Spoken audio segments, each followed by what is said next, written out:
Bonsoir ou rebonsoir à toutes et à tous. Mediapart en direct continue toute la soirée de ce vendredi 19 octobre où notre site est en accès libre et la rédaction ouverte aux caméras. À partir de 20h30, le ministre de l'Éducation nationale, Vincent Peillon, et d'autres acteurs du champ scolaire seront les invités à la fois de Frédéric Bonneau, d'Edoui Plenel et des journalistes de Mediapart pour mettre l'école en débat jusqu'à 22h30. Mais auparavant, nous avons le plaisir, Laurent Mauduit et moi-même, d'accueillir Thomas Piketty. Bonsoir. Bonsoir. Vous êtes directeur d'études à l'EHESS, professeur à l'École d'économie de Paris. Vous aviez publié début 2011 un ouvrage court en pages mais fort en idées qui s'intitulait « Pour une révolution fiscale ». Vous avez également publié auparavant quelques ouvrages plus volumineux, « Les hauts revenus en France au XXe siècle, inégalité et redistribution », qui sera un des thèmes qu'on abordera à la fois dans sa dimension contemporaine et historique. Et plus récemment, un recueil dont la question « Peut-on sauver l'Europe ?» sert de titre, et question assez pertinente en ces temps de sommet européen, de Conseil européen à Bruxelles. Nous allons donc parler avec vous de fiscalité, mais pas seulement, parce que l'originalité de ce livre, intitulé « Pour la révolution fiscale », c'était de montrer que, bien sûr, on peut créer des outils pour une fiscalité plus juste, mais au fond, il disait les impôts révèlent quelque chose d'une société et que donc une évolution fiscale peut être une révolution ou une évolution sociale. Je vous propose donc d'aborder cette discussion, on a presque une heure ensemble, Thomas Piketty, à travers 3 temps, de commencer en revenant sur après cette loi d'orientation, après la loi budgétaire, discutée au Parlement sur les mesures fiscales du gouvernement, ce qui a été fait, ce qui n'a pas été fait, ce qui aurait pu être fait, puis ensuite de voir au fond, les orientations au-delà de ce gouvernement que la société française prend en matière d'inégalité, que ce soit inégalité de patrimoine, inégalité générationnelle, et enfin peut-être de dresser quelques pistes d'outils, de leviers économiques ou politiques possibles, que ce soit à l'échelle française ou européenne, pour s'engager dans des réformes qui soient à la hauteur de la crise dans laquelle on se situe et non pas dans ce dont on a déjà l'impression qu'il s'agit plutôt d'ajustement. Mais pour ce premier temps, je vous propose de laisser la parole à notre spécialiste maison qui, je crois, brûle de vous poser quelques questions sur cette rentrée à la fois socialiste, gouvernementale et parlementaire. Laurent Mauduit. Allez, Thomas Piketty, on est content de vous recevoir parce que, en fait, les lecteurs de Mediapart vous connaissent bien. On a souvent eu des échanges, il y a une sorte de continuité dans nos débats. On vous a beaucoup, enfin, je fais l'entretien sous les années Sarkozy. Sur les inégalités générées par Sarkozy. Puis ensuite, dans les années qui ont conduit ensuite à l'élection présidentielle, vous êtes souvent intervenu pour faire un diagnostic que Joseph a rappelé pour une révolution fiscale, c'est-à-dire que décryptant les années Sarkozy, vous avez montré à quel point c'était l'aboutissement de la remise en cause, pour aller vite, de l'impôt républicain, c'est-à-dire du principe de l'égalité des citoyens devant l'impôt et la remise en cause d'un des principes républicains qui était la remise en cause d'un impôt juste, transparent et progressif. Et donc, vous avez joué notamment à gauche un rôle intellectuel important. Le Parti socialiste, dans ses débats, s'est beaucoup inspiré de vos travaux, n'a pas repris toutes vos préconisations, mais ça a quand même, vous avez pesé sur le débat public. Vous avez même eu ici, pas dans ce lieu, mais à Mediapart, un échange un débat avec François Hollande, vous vous en souvenez, qui était, à certains moments, peut-être qu'on en reparlera, un petit peu rugueux. Et donc, assez logiquement, la première question, c'est compte tenu du poids que vous avez pesé dans le débat public et dans le débat à gauche, vous n'êtes pas un peu déçu, même fortement déçu de ce qui commence à se passer au travers des premières mesures qui ont été annoncées en juillet dernier, puis maintenant avec les mesures fiscales qui sont dans le projet de loi de finances pour 2013 ? Oui, déçu et en même temps, très franchement, justement après le débat auquel vous faisiez référence, j'étais pas ressorti extraordinairement optimiste. Donc déçu et en même temps, moi j'ai essayé, avec un succès limité avec ce livre et avec mes co-auteurs, de montrer qu'en matière de fiscalité, on ne pouvait pas s'arrêter à des bonnes intentions, à des principes généraux. Vous savez, moi, dans mon livre sur l'histoire des hauts revenus et de l'impôt sur le revenu en France, j'avais épluché tous les programmes de la SFIO, du Parti socialiste, du Parti communiste depuis la création de l'impôt sur le revenu, 1914. À chaque élection, dans chaque programme, vous avez toujours l'affirmation que l'impôt progressif est une chose formidable, que l'impôt indirect est très méchant et qu'il s'agit d'augmenter le premier et de réduire le second. Mais le problème, c'est qu'à ce niveau de généralité, on n'a en fait pas dit grand-chose. Et là, bon, moi j'étais très inquiet déjà pendant ce débat avec François Hollande et pendant cette campagne du flou incroyable des propositions et qui risquaient le jour venu, et c'est ce qu'on voit aujourd'hui, de se retrouver balancé au gré du vent et au gré des protestations. Et quand il n'y a pas de ligne claire qui est définie, pas de principe clair qui est défini avant l'élection, ça rend plus difficile de le faire en direct. Donc, mais quelque part, je voudrais quand même dire qu'on a tous les dirigeants qu'on mérite aussi. C'est-à-dire que c'est une responsabilité collective. On fait tous de la politique à notre niveau. Bon, sans doute, les bonnes questions n'ont pas été posées au bon moment à François Hollande pendant la campagne pour l'obliger aussi à préciser les choses. La primaire socialiste, chacun est resté un peu en retrait sans vouloir prendre trop de risques. Et donc, ils ont fait semblant, entre guillemets, d'être d'accord sur un programme fiscal, fusion CSG, impôt sur le revenu. Et puis, sitôt la primaire terminée, on a commencé à y réfléchir un petit peu. On s'est dit que finalement, tout ça était très compliqué, qu'il fallait mieux le repousser en fin de mandat, voire au mandat suivant. Tout ça aurait pu être évité, je pense. Alors, pour que ceux qui nous écoutent comprennent bien, le cœur de votre proposition concernant l'impôt sur le revenu, c'est-à-dire l'impôt républicain, si je résume bien votre sentiment, c'est-à-dire voilà, cet impôt a été mité par des années de clientélisme, donc d'exonération, d'abattement. C'est devenu un impôt rikiki qui est totalement à l'inverse de l'ambition républicaine d'un impôt. Bon. Et donc votre préconisation principale était de dire supprimons-le, prenons un impôt avec une assiette très large, la CSG, et transformons-le en un impôt réellement progressif qui attrape tous les revenus. C'était ça le sens de... Oui, alors il y a plusieurs points de départ. Il y a d'abord le fait que l'impôt sur le revenu créé en 1914 a été très rarement réformé depuis. Il y a une réforme importante en 1945, la création de la CSG en 1990, mais qui d'une certaine façon a contourné l'obstacle puisqu'elle a créé un deuxième impôt sur le revenu, qui finalement est devenu plus gros que le premier. Donc je rappelle, la CSG frappe à un taux d'environ 8% tous les revenus, de façon proportionnelle, que vous ayez 1 000 € par mois ou 10 000 € par mois, vous avez 8%, donc ce n'est pas progressif, mais au moins ça a le mérite d'être prélevé à la source sur l'ensemble des revenus. L'assiette, comme on dit, pourrait être encore élargie, mais enfin la majorité des revenus du travail et du capital paye la CSG. Et pour finir, c'est ça qui fait que la CSG, avec un taux de seulement 8%, rapporte 90 milliards d'euros, c'est-à-dire presque 2 fois plus que l'impôt sur le revenu officiel, qui est censé monter jusqu'à 45%, mais qui en fait s'applique à une assiette tellement percée, avec tellement de dérogations, et l'affaire des pigeons nous en donne une de plus, que ça ne sert pas à grand-chose, quoi. Augmenter les taux sur une assiette percée. Et donc, on a en fait plusieurs impôts sur le revenu en France qui se superposent avec des règles différentes. Tout ça donne beaucoup de travail aux conseillers fiscaux de toute nature, mais ne sert à rien, ni du point de vue de l'équité, ni du point de vue de l'efficacité économique. Et je voudrais insister là-dessus, c'est que, à la fois pour des raisons d'équité et pour des raisons d'efficacité, on a besoin de refonder enfin notre impôt sur le revenu. Je vais faire le néophyte au milieu de ces deux spécialistes de l'impôt. Est-ce que, quand vous parlez de flou, c'est un flou théorique? C'est-à-dire qu'en gros, est-ce que, là, vous parliez de débat que vous avez eu avec François Hollande, vous n'êtes pas tellement déçu parce qu'au fond, vous ne vous attendiez pas à grand-chose vu ce que vous avez pu entendre? Ou est-ce que c'est un manque d'audace politique? Ou est-ce que les deux sont liés? Je pense que les deux sont en partie liés. Il y a un manque d'audace. Il y a parfois aussi, je pense, ils sont en partie de bonne foi dans leur peur. C'est-à-dire, ils se noient en partie dans un verre d'eau. Je pense en partie parce que ils ont parfois un manque de connaissance des expériences étrangères et des évolutions historiques en matière de fiscalité. Donc, ils ont l'impression, par exemple, Jérôme Cahuzac, je crois, est sincèrement convaincu que pour mettre en place le prélèvement à la source, on aurait besoin de 10 ans de transition. Bon, alors qu'en fait, le prélèvement à la source, il est déjà en place en France avec la CSG, avec les cotisations sociales, et on n'aurait jamais pu créer la sécurité sociale en France en 1945 sans le prélèvement à la source. Si on demandait aux salariés de faire leur déclaration de cotisation avec un an de retard et faire leur chèque de cotisation, ça couinerait un peu dans les chaumières. Donc évidemment, on a mis en place le prélèvement à la source en France, simplement on ne l'a pas mis en place pour l'impôt sur le revenu, et c'est pour ça qu'on se retrouve avec un système percé. Mais je crois qu'en partie, Jérôme Cahuzac, quand il dit c'est impossible, je crois qu'il est en partie sincère. Donc il y a un manque d'audace, mais il y a aussi... Est-ce qu'il n'y a pas une part aussi d'insincérité pour la raison suivante? C'est que la mesure phare pour l'homme de la rue, pour l'opinion, c'est de dire, regarde, et c'est une mesure qui a une sonorité de gauche, c'est le taux d'imposition à 75%.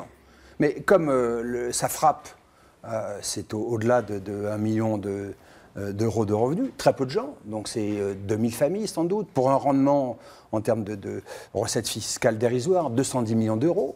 Est-ce que ce n'est pas une mesure qui est de la mauvaise politique? En fait, une mesure pour faire parler dans les 20 heures, mais en fait, ça tue la réforme fiscale. Ben, oui, c'est un peu le contraire de ce qu'il faut faire.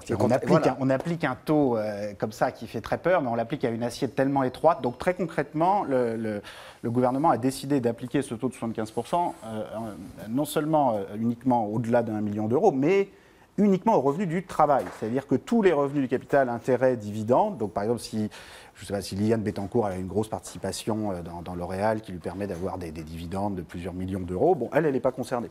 Quelqu'un qui a un salaire de plusieurs millions d'euros est concerné. Donc moi je ne cherche pas à défendre la personne qui a un salaire de plusieurs millions d'euros, mais c'est quand même très très étonnant, surtout que dans le même temps, le gouvernement dit qu'il faut aligner la fiscalité des revenus du capital sur les revenus du travail. Donc franchement, je pense que tout le monde est perdu. Enfin, si quelqu'un y comprend quelque chose... J'ajoute que c'est vraiment une grande innovation là, de la gauche française des années 2010 que d'inventer la fiscalité confiscatoire réservée aux revenus du travail. C'est-à-dire que dans tous les autres épisodes historiques, et il y en a eu, où on a eu des taux à 75%. Hein, sous Roosevelt, on était même monté à 90%. Au Royaume-Uni, on avait dépassé 90%. Des années 30 au début des années 80, on a eu des taux supérieurs à 80-90% dans les deux grandes démocraties anglo-saxonnes pendant des dizaines d'années. Mais à chaque fois, le taux était toujours supérieur sur les revenus du capital que sur les revenus du travail. Et ça, c'était une évidence pour tout le monde. L'expression à l'époque dans la langue fiscale anglo-saxonne, et les mots sont toujours importants dans tous les domaines, mais pour les impôts en particulier, vous parlez de charges de cotisation. Alors eux, à l'époque, le grand mot, c'était earned income contre unearned income, donc le revenu gagné contre le revenu non gagné.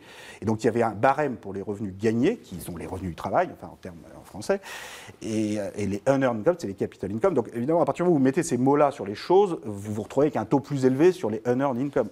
Et donc, historiquement, c'est vraiment la première fois qu'on voit le contraire, c'est-à-dire un taux très élevé, à mon avis trop élevé, uniquement sur une assiette très étroite qui concerne les revenus du travail. Je pense qu'il aurait beaucoup mieux valu, et c'est déjà à l'époque ce qu'on avait essayé de proposer, c'était d'avoir un taux de 60%, donc un peu plus modéré, CSG incluse, mais sur l'ensemble des revenus, sans exception. Et ça aurait eu des effets bien plus importants. Beaucoup plus redistributifs. Beaucoup plus redistributifs. Et je me souviens à l'époque dans le débat avec François Hollande avait dit oh, bah, vous n'y pensez pas, 60%, c'est confiscatoire. Et finalement, il s'est retrouvé avec un taux plus élevé, donc soi-disant pour être plus audacieux, mais s'appliquant à une assiette tellement plus étroite.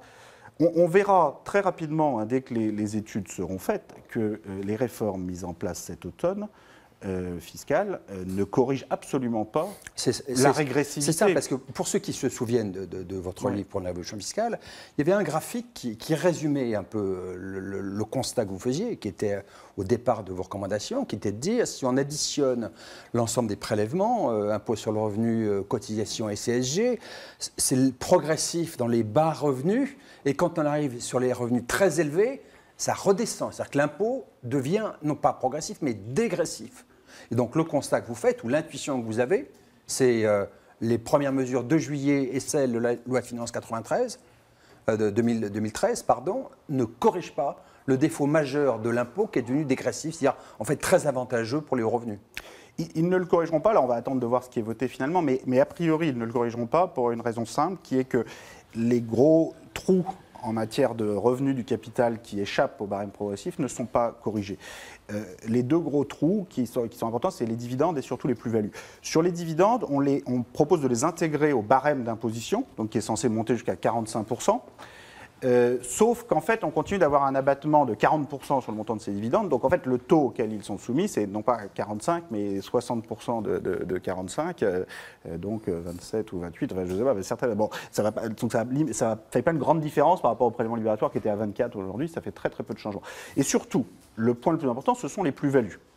Et là, le plus-value, donc c'est l'histoire des pigeons. C'est-à-dire que, je résume rapidement la controverse.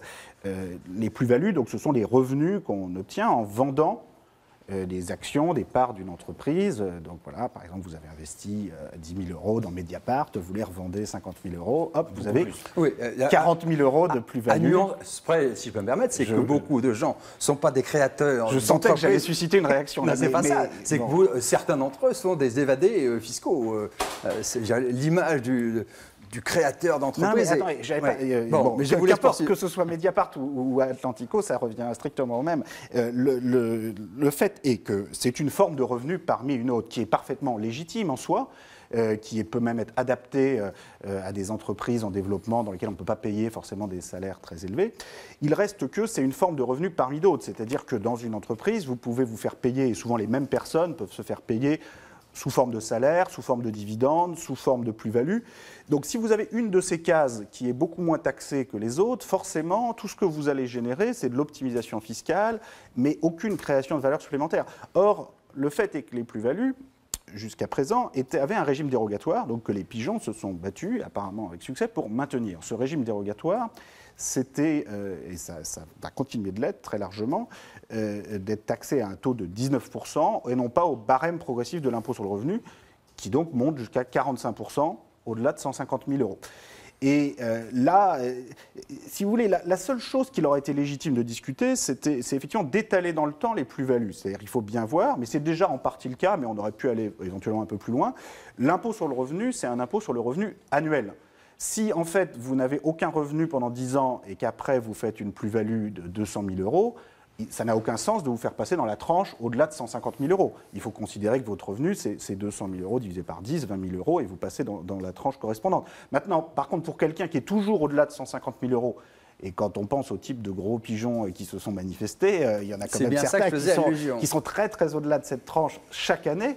Alors là, pour cela, il n'y a vraiment aucune raison d'avoir un régime dérogatoire par rapport aux autres formes de revenus. Parce que vous comprenez bien que c'est normal, chacun défend son intérêt privé, chacun a envie d'avoir un régime dérogatoire. Mais c'est ça, pour finir, qui fait que notre système fiscal marche sur la tête, parce qu'on est obligé d'imposer des taux extrêmement élevés à tous ceux qui ne sont pas dans un régime dérogatoire. Et donc, tout ça ne sert à rien, ni à personne, à nouveau, ni du point de vue de l'équité, ni du point de vue de l'efficacité. Et donc, ce recul très, très rapide sur les pigeons, parce que là, pour finir, d'après ce qui a été, je crois, voté cet après-midi, ou en tout cas discuté cet après-midi, le recul du gouvernement est un recul, non pas à 100%, mais à 80%. C'est-à-dire que la mesure qui devait rapporter 1 milliard d'euros va en rapporter 200 millions. 200 millions, donc 800 millions de chutes sur 1 milliard. Bon, alors on nous dit non, c'est pas un recul, on a écouté, mais enfin, si c'est pas un recul quand vous reculez sur 80%, quand est-ce que c'est un recul ? Le recul est intervenu avant même que le débat commence au Parlement. Avant même que le débat commence. Donc là, moi je trouve ça... Quelles leçons vous en tirez ? Quelles leçons politiques ? Parce qu'on est dans une phase quand même de politique d'austérité assez marquée, de baisse du pouvoir d'achat. Et donc pour la France qui souffre, il y a un message de rigueur qui était, en revanche, pour certains lobbies patronaux, il y a une reculade toute immédiate. Écoutez, moi je trouve ça très inquiétant parce que je pense qu'il y en aura d'autres. Et puis surtout, c'est l'ensemble des... C'est très difficile de convaincre le pays en général de la justice, de la politique que vous menez et des efforts que vous allez demander à tout le monde. Et moi je nie pas qu'on ait besoin de demander des efforts un peu à tout le monde, mais simplement c'est très difficile de faire accepter les uns et les autres quand vous avez des reculades comme ça. Parce que vous voyez, le milliard qui devait être récupéré là, donc va devenir 200 millions. Mais par contre, les 1 ou 2 milliards ou un peu plus qui doivent être récupérés sur le gel du barème, eux, on ne va pas les diviser par 10. Alors que cette mesure, le gel du barème, qui consiste donc à ne pas tenir compte de l'inflation et à laisser les tranches du barème en l'état. C'est-à-dire alourdir le poids de l'impôt. En fait, ça alourdit, c'est-à-dire le simple fait que votre salaire suive l'inflation, même si votre pouvoir d'achat en fait, n'a pas augmenté et même a diminué, vous pouvez avoir votre pouvoir d'achat qui diminue et votre impôt qui augmente quand même, ce qui est rude. Et en plus, c'est une façon extrêmement hypocrite d'augmenter les impôts, puisque c'est le contraire justement de la transparence démocratique que j'ai essayé de défendre et que beaucoup d'autres, normalement, quand ils étaient dans l'opposition, ont pu défendre. Là, c'est une façon, et vous laissez au hasard de l'inflation, finalement, le soin de décider qui va payer un peu plus, un peu moins, suivant où vous êtes par rapport au seuil des tranches. Franchement, c'est pas une politique fiscale de gauche, ça. Vous ne laissez pas au hasard le soin de décider qui paye un peu plus ou un peu moins d'impôts. Mais alors, comment juste Thomas Piketty, moi j'aimerais bien le comprendre, parce que à vous entendre, au fond, il y a quand même eu un geste qui pourrait être un geste qu'on appellerait de politique de gauche, de taxer de manière très élevée, au fond, les salariés très riches, avec la taxe à 75%. Et d'après, si on vous écoute, par contre, on continue à favoriser les rentiers. Pourquoi alors dans ce cas-là avoir fait cette taxe à 75%? Est-ce que c'est vraiment un cache-sexe pour continuer le reste, ou est-ce que c'est encore, je vous repose la question un peu, est-ce qu'il y a une mécompréhension de où se situent les véritables processus de redistribution possibles? Je pense, oui, c'était une façon commode pendant la campagne, 75%, de donner l'impression d'être audacieux à un moment où sans doute François Hollande a eu l'impression qu'il avait besoin de marquer un point face à Sarkozy, de rappeler que Sarkozy était le président des riches, ce qu'il était. Hein. Mais c'est vrai qu'on n'est pas dans le fond. Bon, c'est très contradictoire tout ça. Vous savez, moi, ce qui me frappe, c'est surtout l'improvisation, le bricolage. Je pense qu'en partie, on paye aussi le prix d'une campagne où bon, les choses n'ont pas été dites aussi parce qu'il y avait quand même pendant 6 mois ou 8 mois avant l'élection des sondages qui étaient en permanence à 55-45 en faveur d'un candidat par rapport à l'autre. Donc d'une certaine façon, enfin, Sarkozy était tellement mauvais, tellement impopulaire que ça nous a privés d'une certaine façon d'un débat. Parce que François Hollande, très rapidement, s'est dit bon, est-ce que je vais prendre des risques? Oh, peut-être pas trop, quoi. Finalement, j'ai une avance à gérer. Et donc le résultat, c'est qu'on n'est pas rentré au cœur des choses et je pense qu'on en paye en partie le prix aujourd'hui. Bon, il y a quand même un problème dans le fonctionnement d'un parti politique dans l'opposition quand même, parce que c'est quand même pas normal qu'on puisse passer 10 ans d'opposition de 2002 à 2012, je veux dire le Parti socialiste, en principe à réfléchir à ce qu'on va faire quand on arrive au pouvoir, qu'on arrive au pouvoir et qu'au premier mois de septembre qu'on a son budget, on est à ce point dans l'improvisation, la reculade, enfin... Il y a quand même un problème de que fait-on au Parti socialiste, je veux dire, quand même, enfin, dans l'opposition ou au pouvoir. La singularité de l'histoire, c'est que votre formulation révolution fiscale se trouve consignée noir sur blanc dans le projet socialiste du printemps 2011. Il y a le mot révolution fiscale. Le schéma n'est pas exactement identique au vôtre, mais l'esprit est le même. Oh bah, ils disent qu'ils veulent faire une fusion de l'impôt sur le revenu et de la CSG, sauf que, vous voyez, la presse, c'est là qu'on est obligé de rentrer plus précisément. Et dès le débat avec François Hollande, il était clair que sur tous les points qui faisaient un peu mal, il y avait recul. Prélèvement à la source, François Hollande avait répondu « Oh, finalement, c'est pas vraiment la peine, le prélèvement à la source. » Bon, alors déjà là, comment vous fusionnez un impôt prélevé à la source, un autre qui l'est pas, si vous n'étendez pas le prélèvement à la source. Quotient conjugal, familial, oh, c'est pas la peine de changer, mais en même temps, je sais pas. Bon, enfin, c'est-à-dire sur chaque point où les mots devaient devenir précis, au contraire, ils étaient en retrait. Donc, pour moi, il n'y avait aucun doute qu'on était sur un schéma de purement rhétorique. Hein, enfin, Avant de passer à la fiscalité du patrimoine, juste un dernier mot. Dans les incohérences que vous pointez, il y a aussi la politique un peu curieuse qu'ils ont conduite sur les niches fiscales, ces fameuses niches fiscales. En clair, ils ont annoncé un plafonnement de ces niches, sauf dans 2 catégories, dont les dom-tom, les avantages que certains hauts revenus peuvent tirer d'investissements dans les dom-tom. Ça ne profite pas aux dom-tom, mais ça profite à des hauts revenus. Et pour les investissements dans le cinéma, les fameuses Sofica. Ça vous choque ? Oui, puis on a aussi, sur l'immobilier, les investissements locatifs, on a remplacé une niche par une autre, alors que je pensais qu'on avait compris qu'il fallait arrêter... C'est la niche du flot. Oui, c'est la niche du flot. Du flot, c'est une niche. Chaque ministre du Logement, depuis 10 ans, crée sa niche. Je ne sais pas s'il s'imagine sincèrement qu'elle est mieux que la précédente. Ce qui est sûr, c'est qu'elles ne sont jamais évaluées puisqu'on supprime la précédente et on la remplace. Et tout ce dont on dispose comme élément suggère que cette façon de subventionner le logement ne fait que doper la bulle immobilière et n'a eu aucun effet positif réel en termes de construction, et a simplement permis, sur argent public, de subventionner les investissements privés d'un certain nombre de personnes. Bon, c'est juste pas ce qu'il faut faire. Alors, il y a l'autre volet de la fiscalité qui est important parce que ça touche aussi au débat sur les inégalités. Ensuite, on verra comment les inégalités évoluent en ce moment.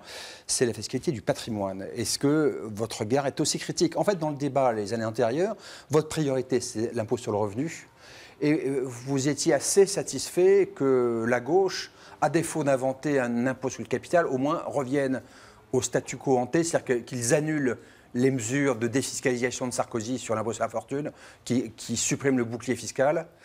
Et vous n'avez jamais dit publiquement, mais ce serait bien qu'on fasse aussi un impôt assiette large, qu'on fasse un vrai impôt sur le capital, même s'il est modeste, en France. Si, je pense que c'est un enjeu vraiment important, mais juste pour mettre en perspective impôt sur le revenu, impôt sur le capital, moi, de façon générale, je pense que si on veut non seulement sauvegarder, mais améliorer notre modèle social, et le cœur du réacteur, c'est quand même le modèle de financement, donc aussi le modèle fiscal qui va avec ce modèle social, au niveau français, mais aussi au niveau européen, on a besoin sur tous ces impôts, sur tous les prélèvements, en permanence de remettre en question les couches de complexité, les inefficacités, les niches qui ont été mises en place, de même que sur les dépenses publiques, sur le système de retraite, on a à mon avis besoin d'unifier les régimes.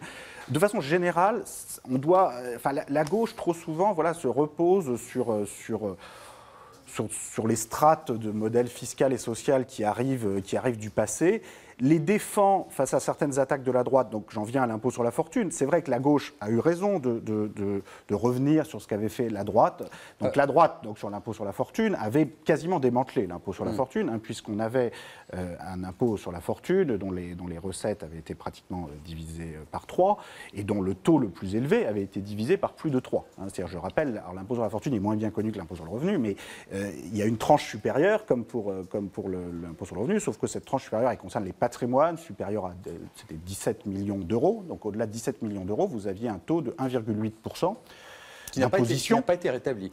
Alors que Sarkozy avait réduit jusqu'à 0,5, ce qui était quand même une belle réduction d'impôt. Et la gauche remonte à 1,5. Et la gauche remonte à 1,5 et remonte une partie du reste du barème. Donc vous voyez qu'on se contente simplement, en gros, Sarkozy avait fait quelque chose de vraiment d'invraisemblable, qui est en pleine crise des finances publiques, de diviser par 3 l'impôt sur la fortune et de faire un chèque de plusieurs milliards d'euros aux 1% des Français les plus riches en patrimoine. On était quand même dans un cas qui s'apparente, je pense que c'est ce qu'on peut faire de plus près d'un système de corruption et d'échange de bons services, puisque les mêmes personnes faisaient des dons à l'UMP, on leur donne une réduction de l'impôt sur la fortune. On est quand même dans un cas un peu extrême quand même, hein, en pleine crise des finances publiques, c'est pas courant. Et je pense que ça a joué un rôle quand même dans la popularité. Trafic d'influence fiscale. Franchement, oui, on est dans un cas, vous rajoutez là-dessus la femme du ministre du Budget qui travaille pour la première fortune de France, etc. On est vraiment quand même, c'est vraiment caractérisé, hein, c'est rare d'aller aussi loin quand même. Donc je pense que ça a joué dans la popularité, la défaite, très bien, la gauche revient en grande partie sur cette baisse de l'impôt sur la fortune, très bien.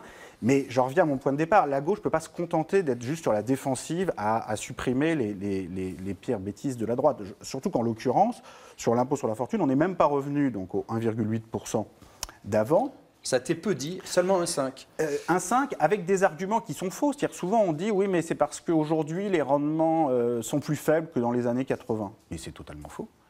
Parce qu'on regarde les rendements des bons du Trésor. Mais attendez, depuis quand des patrimoines de plusieurs centaines de millions de milliards d'euros sont investis en bons du Trésor?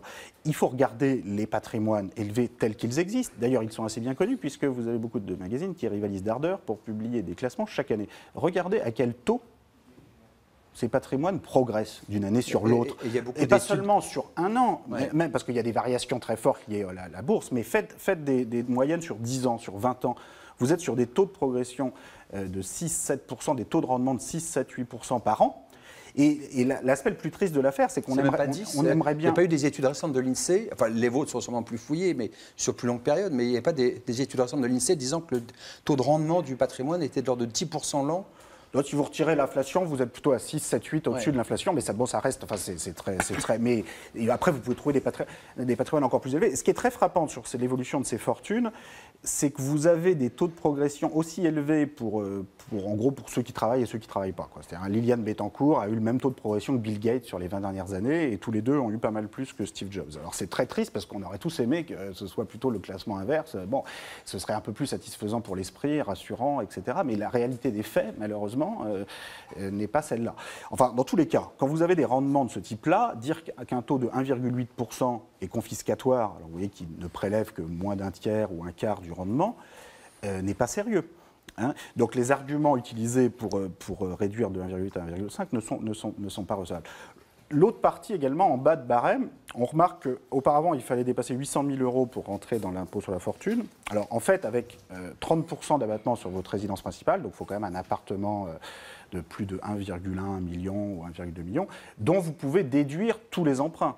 Hein, vous savez, les gens qui arrivent uniquement avec le revenu de leur travail à acheter à 1,2 million à Paris, en général, ils sont endettés jusqu'à 70 ans. Puis la plupart du temps, surtout, ils n'y arrivent pas, ils payent un loyer toute leur vie. Mais quand ils y arrivent, l'impôt sur la fortune, ils aimeraient bien le payer, mais ce ne sera pas avant leur retraite avancée. Et ça, pourtant, on a décidé de l'augmenter. On a fait passer le seuil d'entrée de 800 000. Là, on va être maintenant à 1,1, 1,3. Avec les 30% d'abattement, en fait, il va falloir dépasser 1,5. Qui est-ce qu'il y a entre 800 000 et 1,2 ? Justement, beaucoup de quinquagénaires, sexagénaires, membres du gouvernement qui se trouvent être dans cette zone et qui considèrent que n'importe quel cadre parisien se fait matraquer par cette politique. Je trouve que c'est pas satisfaisant.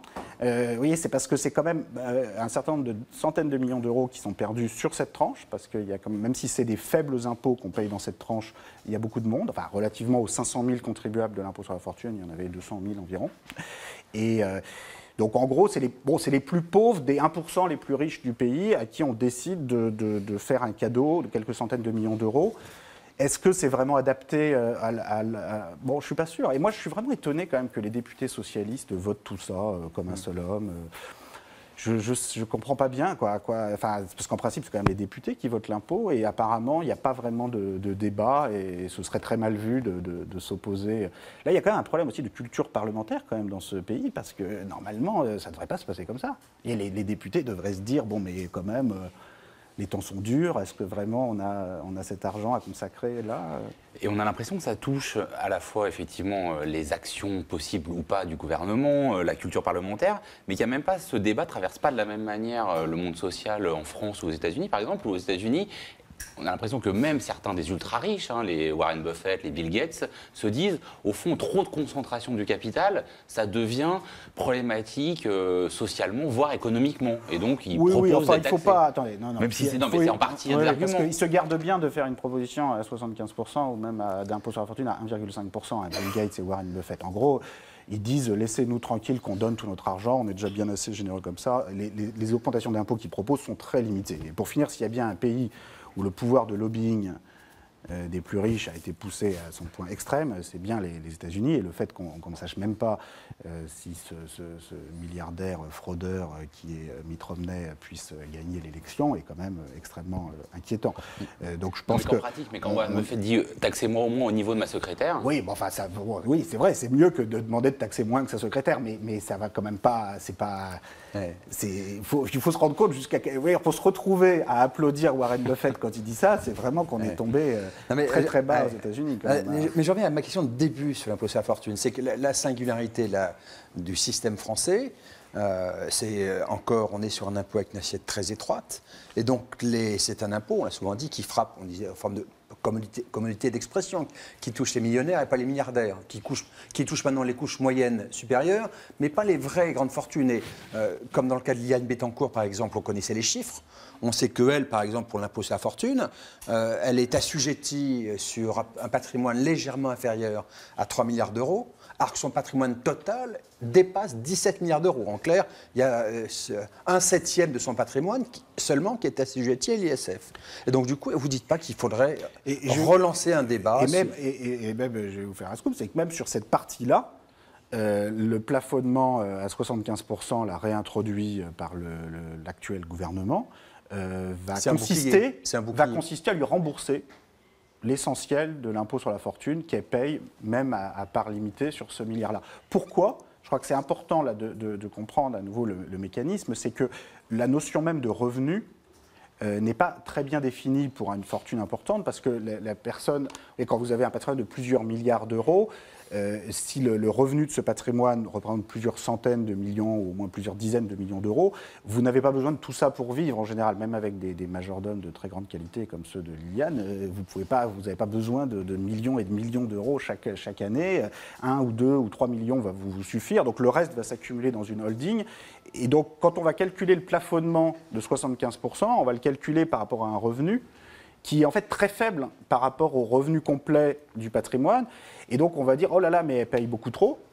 Et donc en fait, on rembourse intégralement l'impôt sur la fortune. Et le fait que le plafonnement, de ce point de vue-là, soit 75, comme avec Hollande, ou 50, comme avec Sarkozy, ne fait presque aucune différence, quand de toute façon, le revenu fiscal sur lequel on se base représente moins de 10% du revenu économique réel. Donc après, c'est une question de 50 de 10, 75 de 10. Dans tous les cas, on remboursera l'impôt sur la fortune. Donc c'est d'ailleurs une des raisons pour lesquelles on a besoin d'un impôt sur la fortune. Alors pour prendre ce débat sur l'impôt sur la fortune de façon un peu plus large, je pense que en Europe aujourd'hui, on est dans une phase historique, disons en gros, où les patrimoines se portent très bien et où les revenus et la production progressent à des rythmes faibles. Et il y a des raisons structurelles pour ça, qui est que depuis qu'on est devenu, depuis la fin des 30 Glorieuses, les pays les plus riches du monde, on croît moins vite que les pays qui sont plus pauvres et qui nous rattrapent. On a aussi une assez forte stagnation démographique en Europe qui fait que pour une même quantité d'épargne, si vous voulez, même en n'épargnant que 10% de notre revenu par an, dans une économie et une société qui croît faiblement, on accumule beaucoup plus de patrimoine qu'avant. C'est un processus qui a quelque chose d'inévitable en lui, mais qui en même temps a des implications du point de vue de la structure des inégalités, du retour de l'héritage et aussi du type de fiscalité qui est adapté. Et pour dire vite, une société où les patrimoines se portent très bien et les revenus stagnent, c'est plutôt une société où on veut aller vers plus d'impôts sur le patrimoine et un peu moins d'impôts sur les revenus, sur les salaires notamment.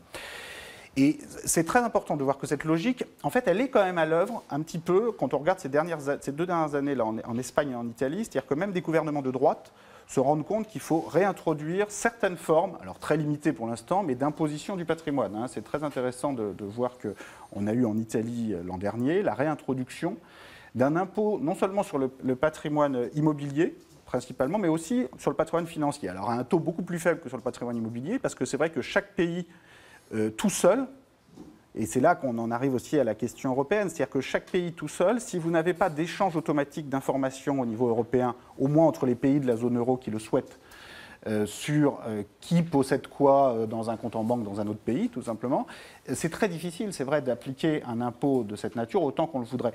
Il y a des choses qu'on peut faire en France. Je pense, pour ma part, qu'on devrait essayer de rapprocher l'impôt de la taxe foncière, l'assiette de la taxe foncière, qui est en fait le grand impôt sur le patrimoine en France, qui rapporte 20 milliards d'euros, alors que l'impôt sur la fortune n'en rapporte que 4, mais qui est beaucoup plus injuste que l'impôt sur la fortune, parce qu'on ne peut pas... Bon, d'abord, c'est basé sur des valeurs d'appartements qui ne sont pas du tout à jour, donc vous vous retrouvez à payer beaucoup moins sur un même appartement à Paris que parfois dans une ville où votre appartement vaut moins. Vieux débat. Ouais. Vous ne pouvez pas déduire votre emprunt, alors que moi, l'impôt sur la fortune, vous pouvez déduire votre emprunt. Donc si vous êtes en train d'accéder à la propriété, que vous êtes endetté jusqu'au cou, vous ne payez pas tant que vous n'êtes pas effectivement riche. Alors que la taxe foncière, elle frappe aussi lourdement quelqu'un qui a hérité et qui n'a plus rien à rembourser que quelqu'un qui paye chaque mois autant qu'un locataire en remboursement d'emprunt.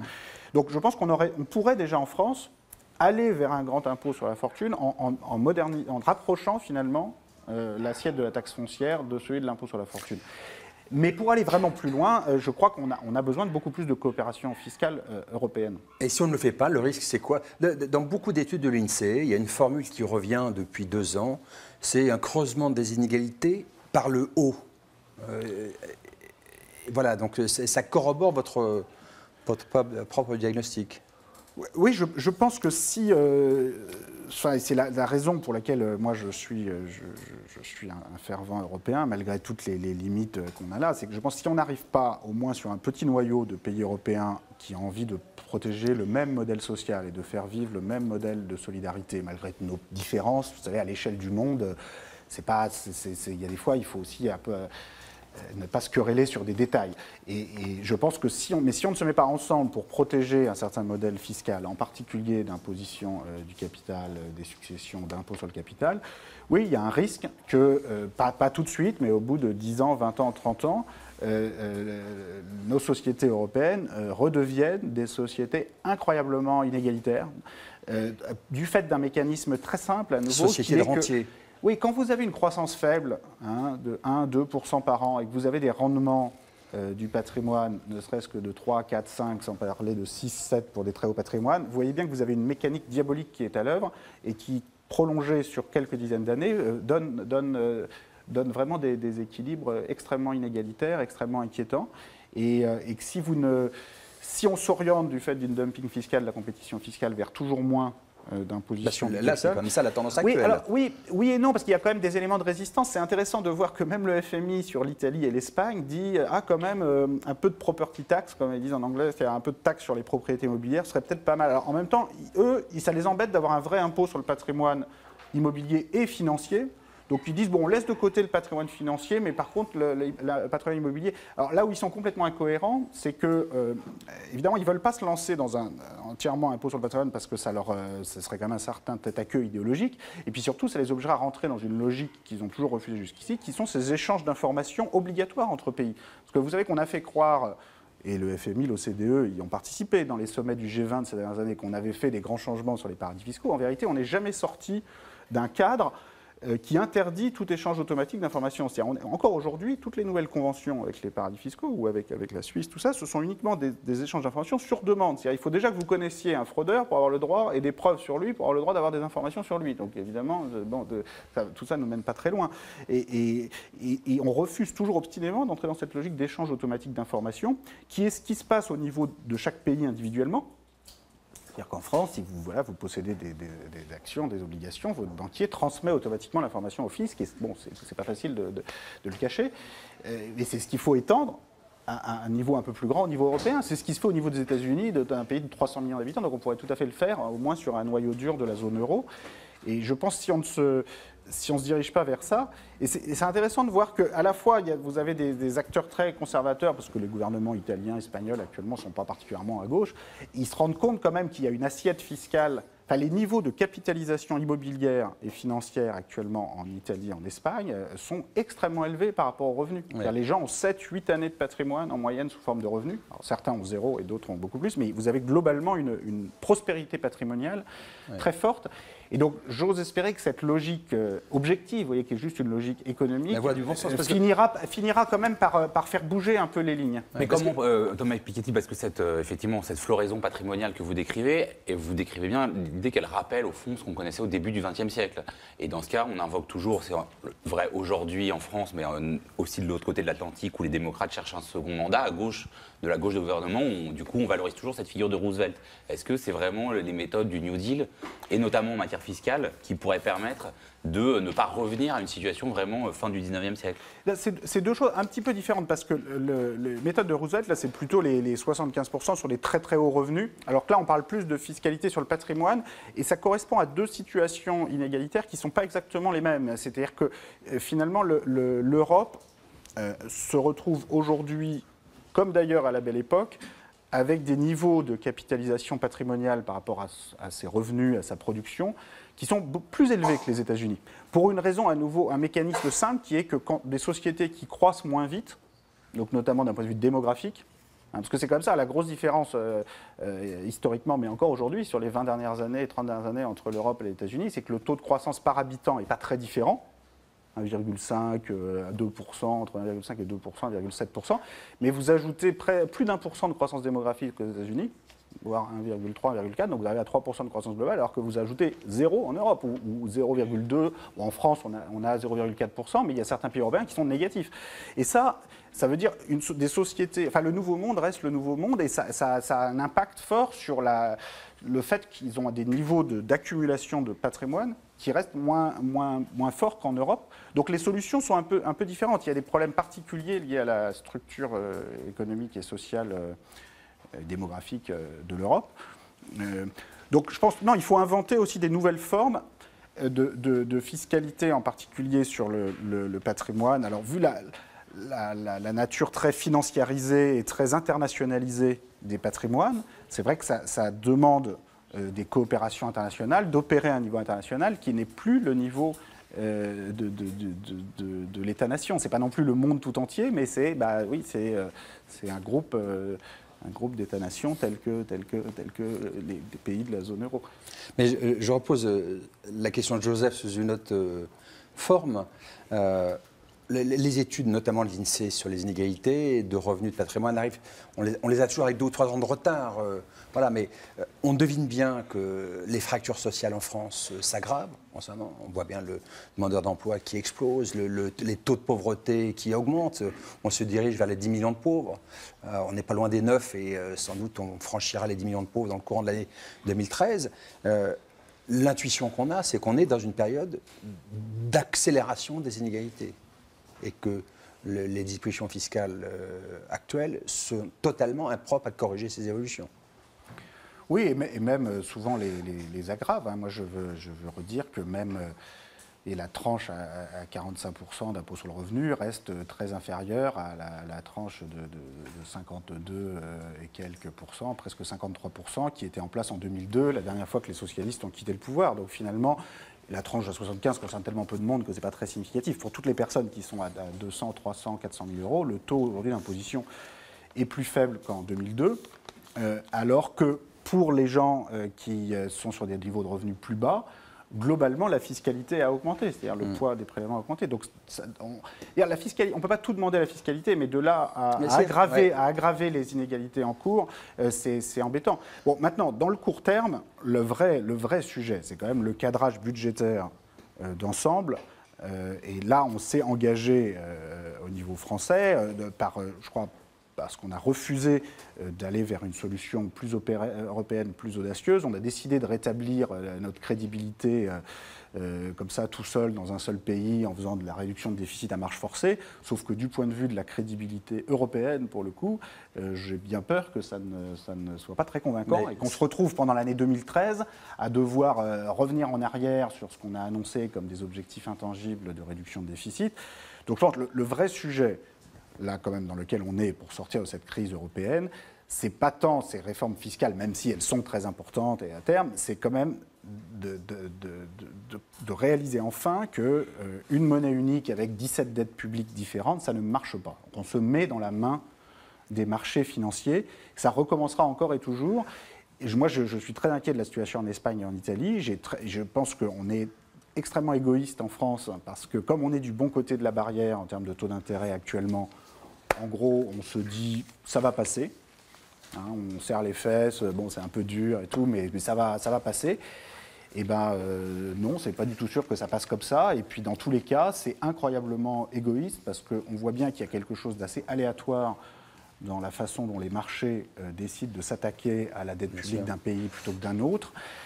La vérité, c'est qu'on a cru, avec la monnaie unique, empêcher la spéculation sur les taux de change. Mais en fait, ça a été remplacé par une spéculation sur les taux d'intérêt qui, d'une certaine façon, est encore pire, parce que, comme les pays ont quand même perdu leur souveraineté monétaire entre-temps, ils ne peuvent même plus dévaluer leur monnaie. C'est-à-dire que normalement, des pays comme l'Espagne et l'Italie, attaqués sur les marchés financiers, pourraient s'en sortir en dévaluant leur monnaie, ce qui n'est pas super, mais qui permet quand même de relancer la machine. Là, on est vraiment dans des situations où on a d'une certaine façon le pire des mondes, parce qu'on ne peut plus relancer la machine, et on n'a même pas gagné en échange l'accès à un taux d'intérêt stable et à une dette publique unifiée qui devrait être la contrepartie. Et j'insiste vraiment sur le fait que l'Allemagne est en vérité beaucoup plus avancée que la France dans cette réflexion, qu'il y a eu des propositions qui ont été faites de fonds de mutualisation des dettes qui ont été faites en Allemagne, et pas par des gauchistes, par le conseil des économistes qui conseillent la chancellerie allemande, qui sont vraiment, croyez-moi, tout sauf des gauchistes. En France, on ignore tout ça superbement. Est-ce que je peux résumer votre propos en disant que la timidité ou le conservatisme des propositions fiscales est assez révélatrice d'une politique économique soit pas audacieuse, soit conservatrice, soit qui ne fait pas bouger les lignes en tout état de cause? Mais oui, mais je ne m'explique pas complètement à moi-même. J'ai l'impression qu'on a une partie des gens au pouvoir qui se disent qu'ils voilà, ils sont déjà tellement contents d'être là et d'être arrivés là que voilà, surtout ne prenons pas trop de risques, tout va bien se passer, ne faisons pas trop de vagues. Enfin, voilà, tout ça n'est juste pas à la hauteur de la situation. Je pense vraiment sur la raison sur le plan vraiment européen pour lequel je crois on ne bouge pas là, c'est parce qu'on se dit bon, finalement la France a des taux d'intérêt très bas, tout va bien, mais sauf que c'est en soi la preuve d'un dysfonctionnement majeur. Le fait que certains pays, et l'Espagne, l'Italie, aient des taux de 5, 6, 7% sur la dette publique et nous 0% ou 1% ou 2%, est totalement anormal dans un pays, dans un groupe de pays qui a choisi d'abandonner sa souveraineté monétaire. Et on dit aujourd'hui, ah oui, mais c'est trop compliqué, la mutualisation des dettes, la mutualisation de l'impôt sur les sociétés. Mais en fait, c'est beaucoup moins compliqué que de faire une monnaie unique. Avec la monnaie unique, on a fait un abandon de souveraineté immense, un pas incroyable. Sauf que là, on semble complètement tétanisé. Et je pense beaucoup plus du côté français, à nouveau, que du côté allemand. Bon, je pense que c'est vraiment ça le sujet numéro un dont il faut débattre. Et à la fois pour arriver vers la fin de cette discussion et monter un peu en généralité, Thomas Piketty, le livre que vous aviez publié pour une révolution fiscale avec Camille Landais et Emmanuel Saez, il était vraiment passionnant parce qu'il montrait à quel point, au fond, le système fiscal révélait ce qu'était une société, les tendances vers lesquelles elle allait ou vers lesquelles elle n'allait pas. Mais est-ce que plus globalement, l'impôt vous semble, vous dites bien vous-même, on ne peut pas tout mettre sur le dos de la fiscalité, enfin la fiscalité ne peut pas tout. Est-ce que l'impôt est toujours le levier principal aujourd'hui, maintenant, d'action, d'une évolution, voire d'une révolution sociale? Révolution fiscale, révolution sociale, est-ce que pour vous c'est forcément parallèle, ou est-ce qu'il y a des domaines, on voit bien en matière de lutte contre les inégalités, de redistribution, où ça semble évident, mais par exemple aujourd'hui on voit bien que la crise qu'on vit, c'est pas seulement une crise économique, c'est aussi une crise par exemple écologique, et là est-ce que c'est encore l'impôt avec la fiscalité écologique par exemple qui serait pour vous le meilleur levier d'action, ou est-ce que ça se situe dans d'autres domaines? Voilà, jusqu'à quel point est-ce que c'est dans la fiscalité qu'on fait la révolution sociale? Non, le premier outil de révolution sociale et d'égalisation, c'est l'éducation, l'investissement dans la formation. Et si la France veut avoir, l'Europe veut avoir toute sa place dans le XXIe siècle, c'est en devenant la partie du monde la mieux formée, investissement le plus dans son enseignement supérieur, dans sa recherche. C'est comme ça la clé numéro un. Et une des choses qui m'attriste dans la crise européenne actuelle, c'est qu'on passe tout le temps à savoir comment on va sortir de cette crise, comment on va sortir la Grèce qui représente 2% du PIB européen, est-ce qu'on va réussir à la garder dans la zone euro ou pas?